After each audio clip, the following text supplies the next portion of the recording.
입니다.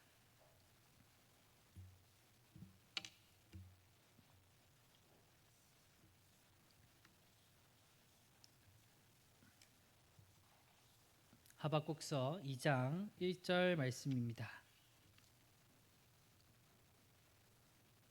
구약성경 1303페이지에 있습니다.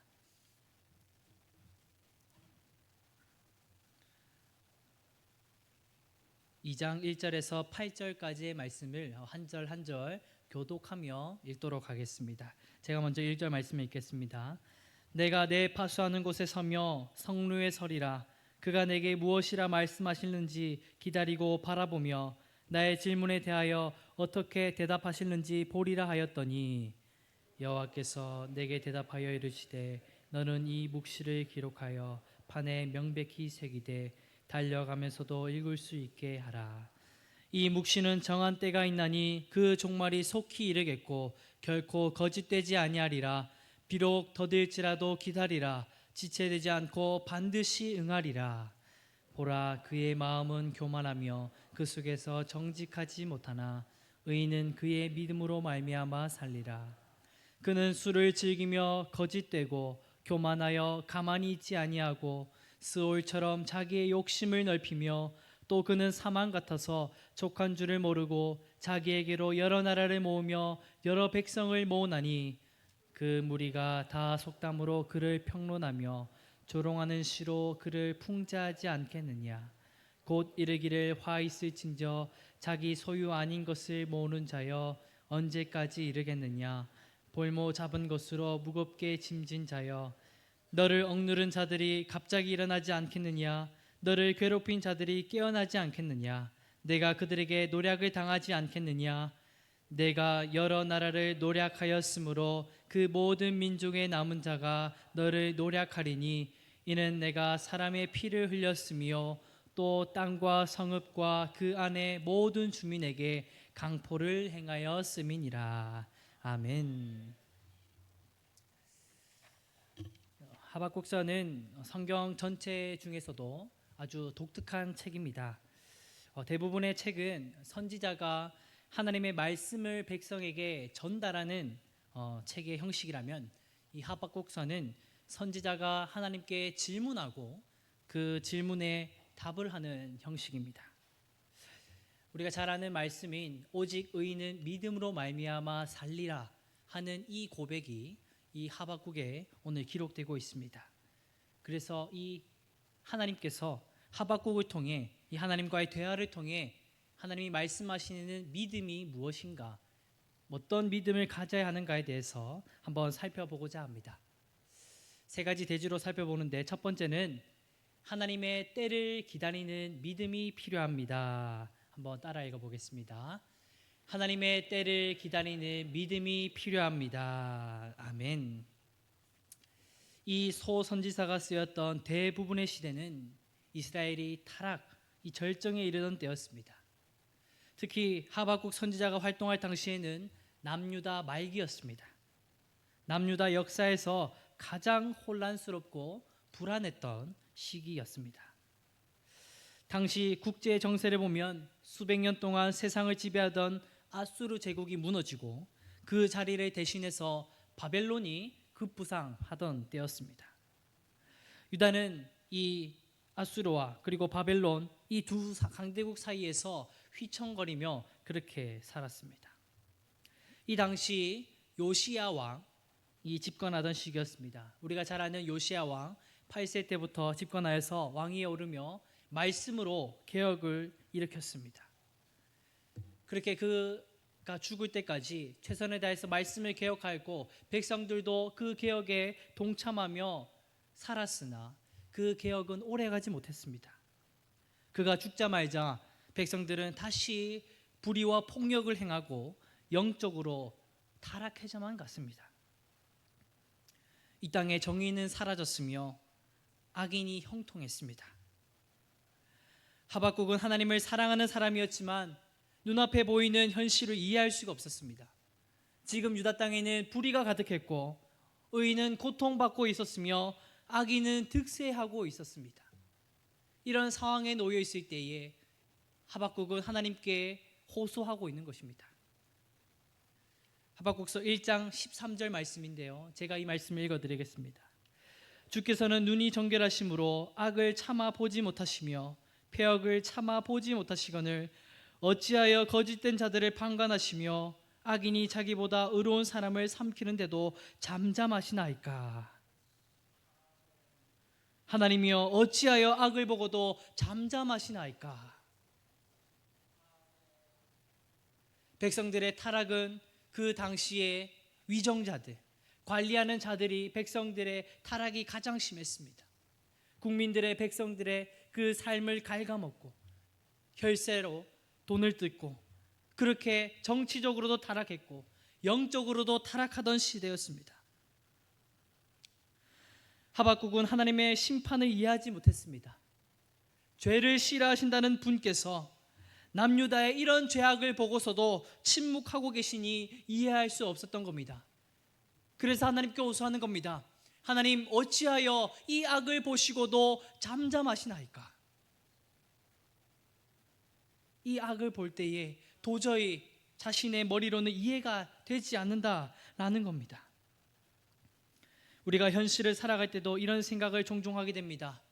세상에 이토록 악이 가득한데 하나님은 왜 침묵하고 계십니까? 사회에 부정부패가 가득하고 비리와 악법들이 만연한데 하나님은 이 현실을 보고서도 왜 침묵하고 계십니까? 이런 생각이 들기 마련입니다. 그렇습니다. 하나님은 침묵하고 계시는 게 아닙니다. 하나님의 때를 기다리고 계시는 겁니다. 하나님은 악을 반드시 심판하시는 분이십니다. 선으로 악을 이기시는 분이십니다. 하나님의 때가 있다는 겁니다. 그리고 하나님의 방법이 있다는 겁니다. 그 하나님의 때를 기다리라, 이렇게 말씀하며 침묵하고 계시는 겁니다. 이 당시 이스라엘 백성들에게도 유다 백성들에게도 하나님은 일하고 계셨습니다. 침묵 같아 보이던 현실에서도 하나님은 일하고 계셨습니다. 바벨론을 통해서 남유다 백성들을 징벌할 계획이셨습니다. 유다 땅의 죄악을 이방 나라를 통해서라도 징벌하시고 악을 바로 잡으시겠다는 겁니다. 그렇게 해서라도 이 땅의 정의와 공의가 회복될 수 있도록 하나님께서 바로 잡으시겠다 말씀하시는 겁니다.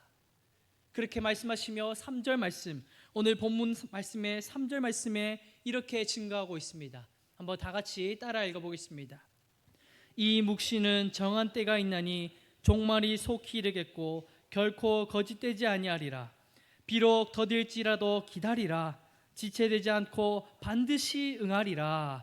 아멘. 여기서 중요한 단어는 정한 때입니다. 하나님의 약속은 결코 지연되지 않는다는 겁니다.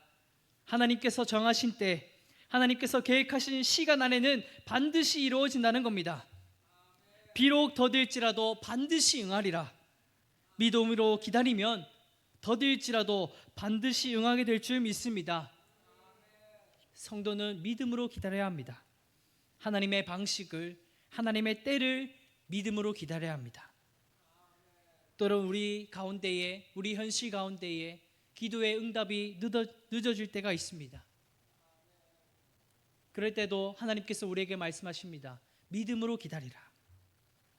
때론 상황이 더 악해질 수 있습니다. 지금 내가 처해 있는 그 상황이 지금보다 더 어려워지고 더 날로 힘들어질 수 있습니다. 그런데도 하나님은 우리에게 말씀하십니다. 믿음으로 기다리라.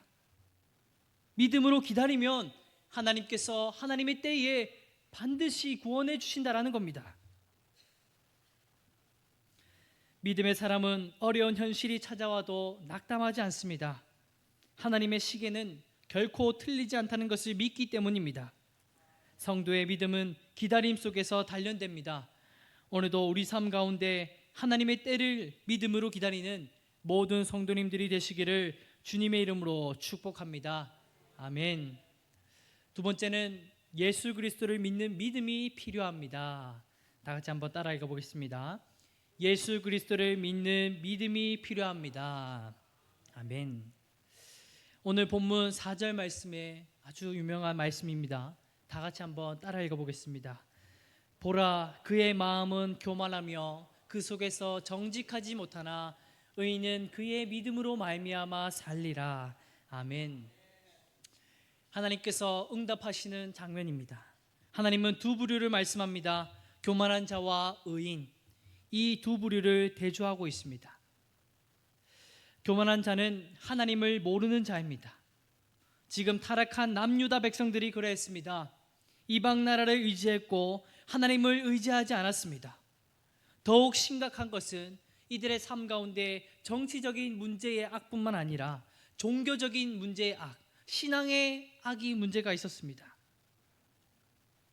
형식적인 신앙, 겉보기에만 보이는 그런 껍데기만 남은 신앙만 있었던 겁니다. 하나님께 제사 드리면 괜찮겠지. 마음껏 죄를 짓고 타락하며 살아갑니다. 성소에 가서 기도하니까 하나님이 기뻐하시겠지. 신앙생활만은 열심히 하니까 하나님이 좋아하시겠지.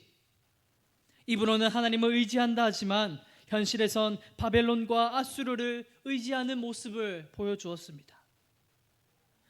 하나님께서 용서해 주시겠지, 괜찮을 거야 하는 그런 안일한 마음들이 신앙을 갉아먹고 있었습니다. 진실된 마음은 전혀 없었고 형식적인 신앙만 남아 있었던 겁니다. 다음으로 의인이라는 자를 소개합니다. 의인이라는 자는 의롭다 칭함을 받은 자를 말합니다. 이 타락한 백성들 가운데서도 의인은 남아 있었습니다. 하나님께서 소돔을 멸하실 때에 아브라함이 의인 10명이라도 남아 있다면 그 땅을 멸하지 말아달라고 호소한 적이 있습니다. 지금 하박국 선지자도 하나님께 유사한 상황입니다. 지금 하박국 선지자도 하나님께 그렇게 호소하고 있는 겁니다. 지금 남유다 백성들은 타락하고 비록 멸하게 될지라도 그 가운데 의인만은 살려주십시오.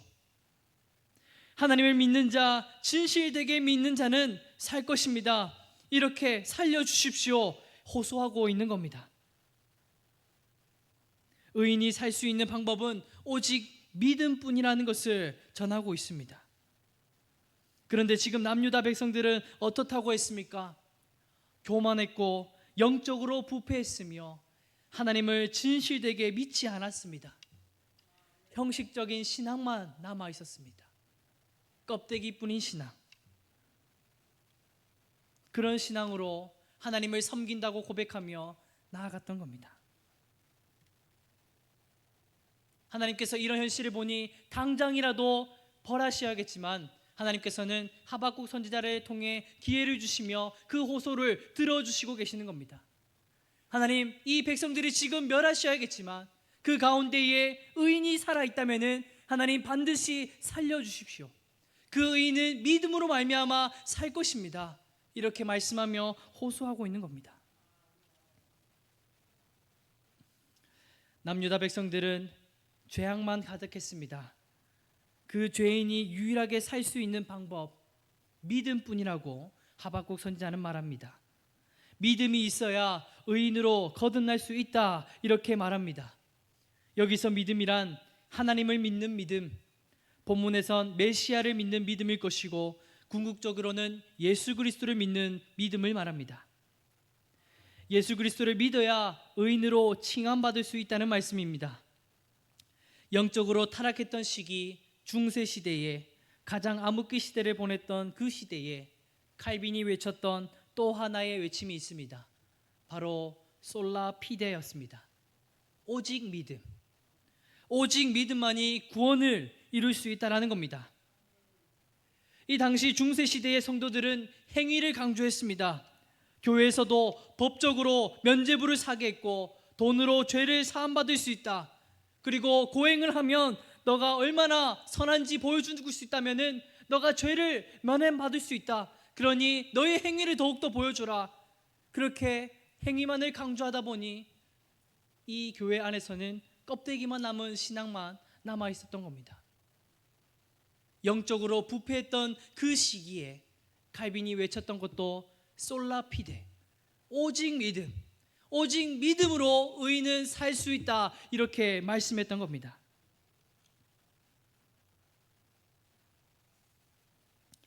예수 그리스도를 믿는 믿음이 의롭다 칭함받을 수 있다는 겁니다.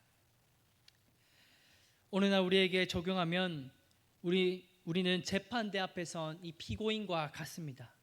이 의인과 죄인 그리고 의롭다 칭함을 받는다라는 이 말은 원문에서도 보면은 재판대에 사용하는 법적인 용어입니다. 이 원고인 마귀가 하나님을 향하여서 죄를 열거하는 그런 상황을 한번 상상해 보겠습니다. 마귀가 하나님 앞에 우리의 죄를 아뢰입니다. 판사 되시는 하나님, 저 죄인의 죄를 보십시오. 하나님을 섬기는 척하지만 거짓된 마음뿐입니다. 종교적인 열심으로 하나님께 예배드리는 척, 기도하는 척, 찬양하는 척 하고 있습니다. 그뿐이겠습니까? 이웃을 사랑해라 했지만 사랑하지 못했고 오히려 시기하고 질투하고 있습니다. 도저히 씻을 수 없는 죄를 지은 자입니다. 도저히 의로움이 없는 자입니다. 당장 사형을 집행해야 합니다. 라고 지금 원고인 마귀가 하나님께 아뢰는 겁니다. 그러면 죄인인 우리가 하나님 앞에서 무엇을 이야기할 수 있겠습니까? 하나님 앞에서 우리가 얘기할 때에 그 모든 것들이 핑계로 들리지 않겠습니까? 그때 예수님께서 우리를 변호해 주시는 겁니다. 판사 되시는 하나님, 저 죄인은 비록 하나님 앞에 죄를 짓기도 하며 거짓되게 살아갈 때가 많습니다. 때로는 거짓되게 하나님을 섬길 때도 있었고, 저자는 하나님을 사랑하고 이웃을 사랑한다고 말하지만 때론 삶 속에서 이웃에게 배반하고 시기하고 질투하며 살아갈 때가 많았습니다. 그런데 저자는 예수 그리스도를 믿습니다. 저자에게는 죄가 너무나도 많지만 저 죄인 안에는 예수님이 있습니다. 성령님께서 증인이 되어 줄 겁니다. 저자는 죽어 마땅한 죄인이지만 예수 그리스도를 믿기에, 예수님이 안에 계시기에 저자는 죄가 없습니다. 하나님, 저 죄인을 용서하여 주시옵소서. 이렇게 말씀해 주신다는 겁니다. 하나님은 예수님의 증언을 듣고 우리의 죄를 눈감아 주신다는 겁니다. 이것이 바로 의인은 믿음으로 말미암아 살리라 라는 말씀입니다. 갈라디아서 2장 16절 말씀에 보면 이렇게 증거합니다. 다 같이 한번 읽어보겠습니다. 사람이 의롭게 되는 것은 율법의 행위로 말미암음이 아니요 오직 예수 그리스도를 믿음으로 말미암은 줄 알므로 우리도 예수 그리스도를 믿나니 이는 우리가 율법의 행위로서가 아니고 그리스도를 믿음으로써 의롭다함을 얻으려 함이라. 아멘. 갈라디아서 3장 11절 말씀입니다. 또 읽어보겠습니다. 또 하나님 앞에서 아무도 율법으로 말미암아 의롭게 되지 못할 것이 분명하니 이는 의인은 믿음으로 말미암아 살리라 하였음이라. 아멘. 우리에게는 없는 의가 예수님을 믿음으로 얻게 되는 의라는 것입니다. 지금 하박국 선지자가 호소하고 있는 상황이 이와 같습니다. 지금 유다 백성들의 상황도 마찬가지입니다. 너희들의 죄악들을 보았을 때 도저히 의로움이 보이지 않는다라는 겁니다. 죄뿐이고 영적으로 부패했고 악의가 가득하다. 삶에서는 도저히 의라는 것이 나타나지 않고 하나님을 섬기는 척, 기도하는 척, 예배하는 척 그렇게 나오지만 진실된 마음은 하나도 없구나. 저 죄인은 죽어 마땅하지만 하나님 아버지 그 안에 그 백성들 가운데에 만약 의인이 있다면, 정말 진실되게 하나님을 믿고 예수 그리스도를 믿는 자가 있다면 주여 살려주시옵소서, 이렇게 호소하고 있는 겁니다. 오직 의인은 믿음으로 살 수 있다, 이 말씀을 전하고 있습니다. 우리가 예수님을 굳게 믿어야 하는 이유입니다. 하나님 앞에 설 때에 의롭다 받을 수 있는 유일한 방법은 예수님뿐이기 때문입니다. 예수 그리스도를 믿는 믿음이 우리를 의롭게 할 수 있기 때문입니다. 예수님을 굳게 믿음으로 오늘도 의롭다 칭함을 받는 저와 여러분들이 되시기를 주님의 이름으로 축복합니다. 아멘. 세 번째는 하나님의 공의를 기다리는 믿음이 필요합니다. 다 같이 한번 따라 읽어보겠습니다. 하나님의 공의를 기다리는 믿음이 필요합니다. 아멘. 하나님께서는 하나님의 때에 심판하신다 말씀하셨습니다. 믿음의 사람은 악인의 형통에 흔들리지 않고 오직 하나님의 심판만을 바라봅니다. 하나님의 정의와 공의가 바로 세워져야 이 땅의 악은 사라지고 선이 승리하게 됩니다. 하나님은 그 점을 염두하여 오늘 본문에서도 이와 같이 말씀합니다. 7절 말씀입니다. 다 같이 한번 읽어보겠습니다. 너를 억누를 자들이 갑자기 일어나지 않겠느냐? 너를 괴롭힐 자들이 깨어나지 않겠느냐? 내가 그들에게 노략을 당하지 않겠느냐? 아멘. 하나님은 지금 걱정 어린 시선으로 백성들을 향해 말씀하고 있습니다. 내가 그들에게 노략을 당하지 않겠느냐? 자신의 백성들이 비록 심판을 당하게 된다 할지라도 악을 바로잡기 위해서는 심판으로 다스려야 한다는 말씀을 보여주고 있습니다. 남유다와 바벨론은 모두 하나님의 심판으로 멸망했지만 하나님의 백성인 남유다는 끝내 회복을 누리게 되었습니다. 하나님의 공의가 실현된 땅에 악은 사라지고 선이 새롭게 피어난 것입니다. 오늘날에도 마찬가지입니다. 세상 정권으로 걱정이 많은 요즘입니다.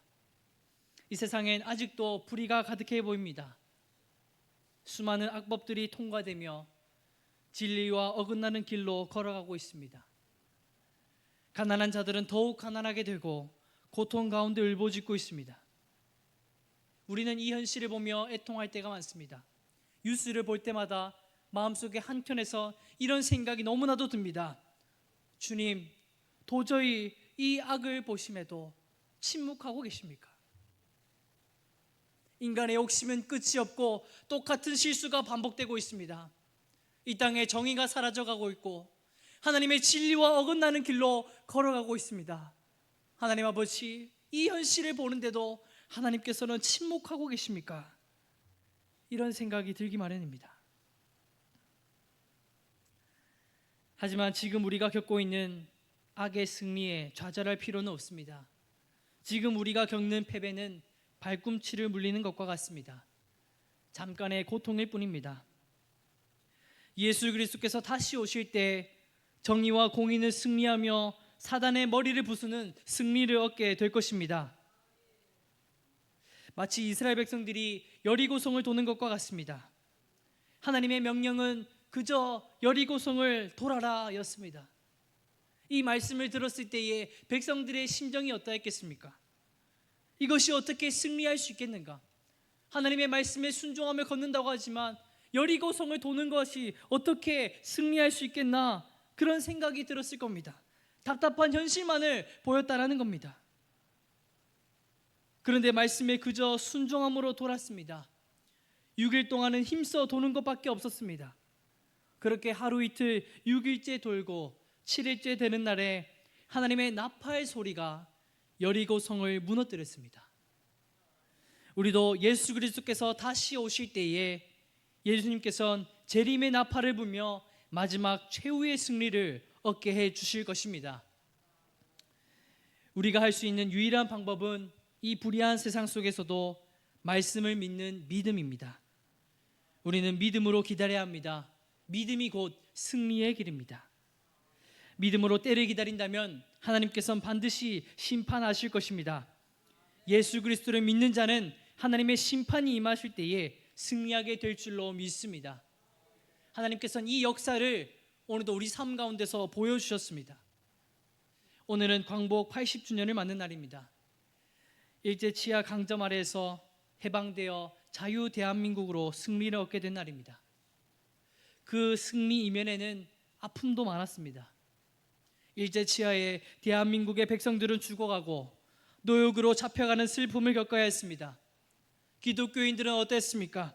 신사참배를 강요받으며 신앙의 기관이 흔들렸고 선교사들은 추방되고 성경과 찬송가를 금지시키는 등 교회 안에는 큰 시련을 겪어야만 했습니다. 하지만 그 가운데에 성도들은 신앙을 지켰습니다. 죽도록 충성하라, 이 계시록의 말씀을 믿고 성도들은 목숨을 걸고 신앙을 지켰습니다. 예수 그리스도를 믿는 그 믿음으로 말미암아 성도는 하나님의 은혜, 광복의 은혜를 경험하게 되었습니다. 우리가 지금의 자유를 누릴 수 있게 된 것은 하나님의 은혜가 있었기 때문입니다. 이 세상을 향한 심판 속에서도 믿음을 지키고 살았던 민족에게 구원의 은혜를 베풀어 주신 것입니다. 8.15 광복은 고난 속에서도 믿음을 지킨 성도들의 눈물의 열매입니다. 예수 그리스도를 믿는 믿음이 승리를 얻게 한 것입니다. 오늘도 우리 삶 가운데서 예수 그리스도를 믿는 믿음으로 승리하는 저와 여러분들이 되시기를 주님의 이름으로 축복합니다. 아멘. 말씀을 정리하겠습니다. 오늘 말씀을 통해 세 가지를 보여주었습니다. 첫 번째는 하나님의 때를 기다리는 믿음이 필요하다. 그리고 두 번째는 예수 그리스도를 믿는 믿음이 필요하다. 세 번째는 하나님의 공의를 기다리는 믿음이 필요하다. 이 말씀을 보여주었습니다. 하박국 선지자가 보았을 때에 이 세상은 불의가 가득했고 악이 가득해 보였습니다. 그런데도 하나님께서는 비록 더딜지라도 기다리라. 믿음으로 기다린다면 반드시 그 가운데 승리를 허락해 주시겠다. 이렇게 말씀해 주셨습니다. 오늘날 우리 삶 가운데서도 세상에 불의해 보이고 악이 가득할지라도 하나님께서는 반드시 심판하신다고 말씀하셨습니다. 그 심판 가운데에 예수 그리스도를 믿는 믿음이 있다면 구원받을 수 있을 것입니다. 의인은 믿음으로 말미암아 살리라. 이 심판 가운데서도 믿음을 지키는 자는 반드시 살 것입니다. 믿음이 승리한다는 은혜를 다시 한 번 더 기억하며 오늘도 믿음으로 나아가는 저와 여러분들이 되시길 주님의 이름으로 축복합니다. 아멘. 우리 찬양